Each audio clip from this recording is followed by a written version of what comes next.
Hello बच्चों, कैसे हैं आप। आज के इस वीडियो में हम लोग देखने वाले हैं अपना जो चैप्टर चालू है that is the simple stresses and strain.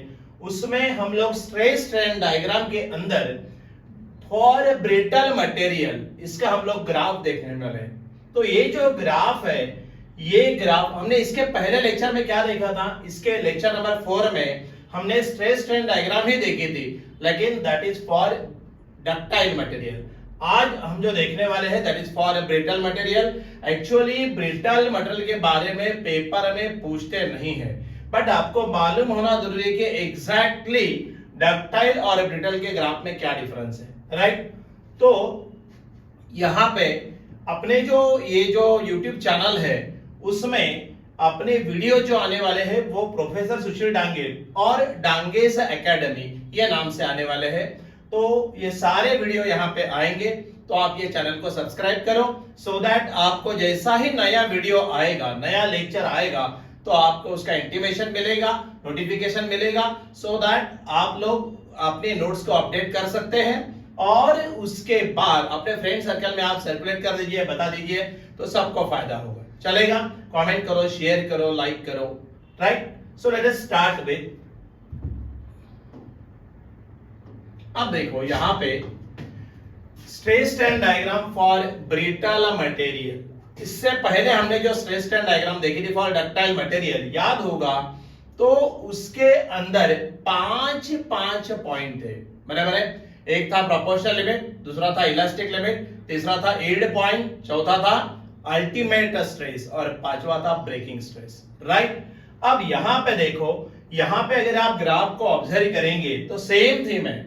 यहां पे strain is along your abscissa और it is also called as X axis, it is also called as X axis. और एक काम करना पड़ेगा,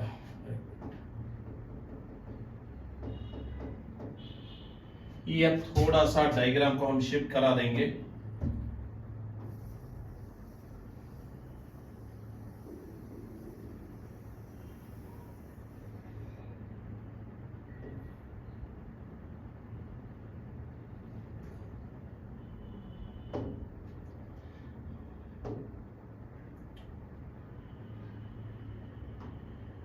ओके, अब यहां पे देखो, ये अपना जो है वो एक्स एक्सिस है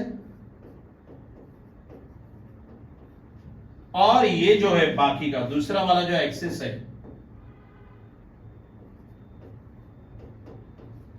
और ये वाला अपना है वाई एक्सिस। अब यहां पे नथिंग बट हम बोल सकते हैं कि अपना स्ट्रेन ऑन एब्सिसा है और ऑन दिस ऑर्डिनेट अपना क्या है, स्ट्रेस है। ओके, अब देखो यहां पे ये जो ब्रिटल मटेरियल है उसमें दो ही पॉइंट आते हैं। पहला वाला जो पॉइंट आता है that is nothing but proportional limit, that is nothing but proportional limit. और दूसरा जो पॉइंट आता है that is nothing but fracture stress.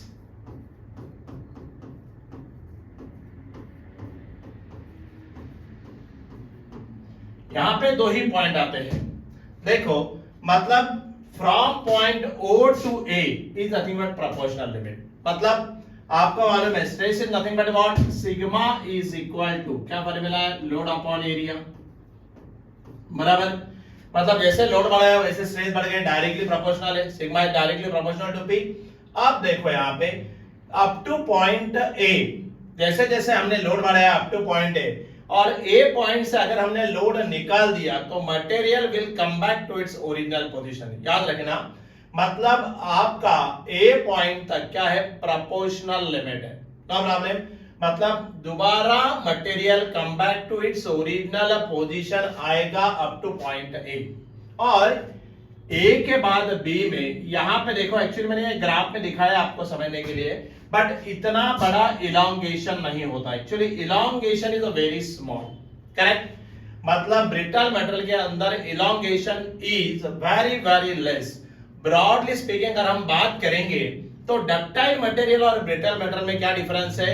If the percentage elongation is greater than 15%, अगर 15% से ज्यादा अगर अपना परसेंटेज इलॉन्गेशन होता है तो हम उसको बोलते हैं ductile material, and less than 5%, क्या बोल रहा हूं?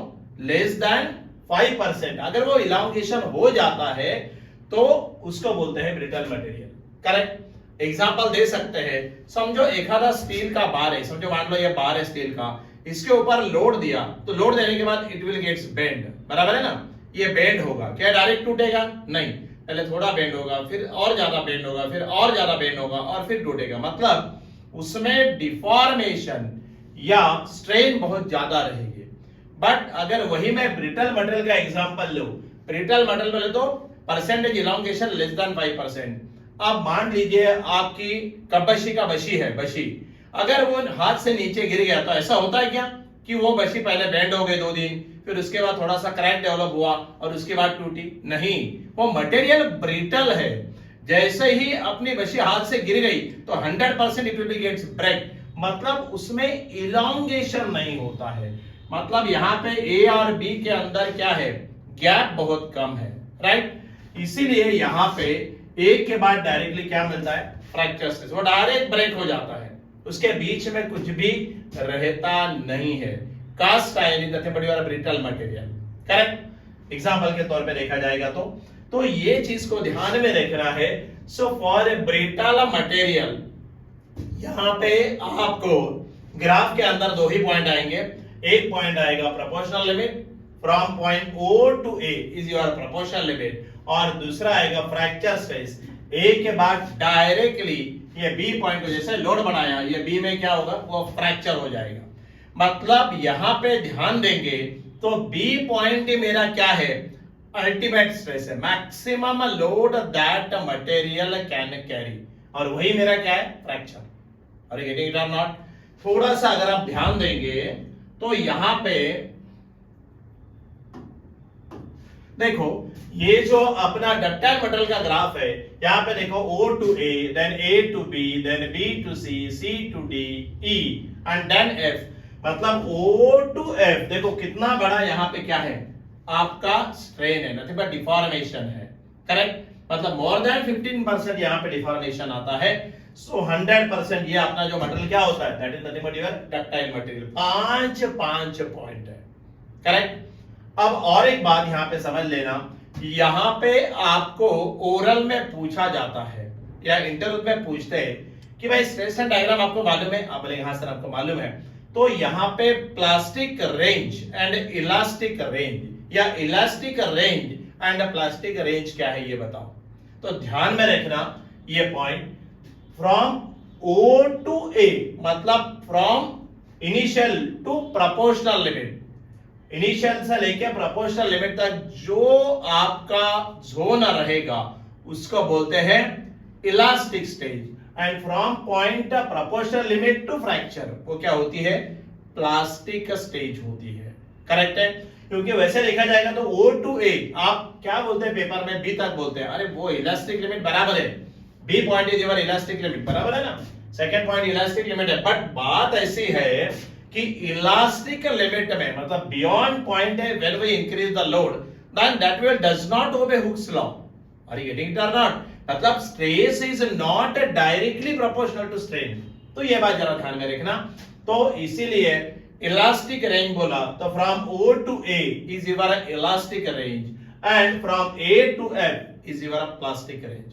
मतलब up to proportional limit elastic range and from proportional limit to your fracture stress or your breaking stress is nothing but your plastic range। ये हो गया डक्टाइल मटेरियल का। अगर मैं जरा ब्रिटल की बात करूं तो ब्रिटल में देखो from initial to proportional limit up to proportional limit, मतलब यहां से इतना वाला जो जोन है O to A that is nothing but your elastic range, and from A to B that is nothing but your plastic range। ये बात जरा ध्यान में रखना। तो यहां पे जनरली ब्रिटल मटेरियल के बारे में पेपर में ग्राफ लिखने को आता नहीं है, बट आपको ये मालूम होना जरूरी है कि एग्जैक्टली डक्टाइल मटेरियल का ग्राफ कैसे होता है। मैंने बोला डक्टाइल का आईएमपी है, हमने डक्टाइल को आईएमपी मार्क किया है।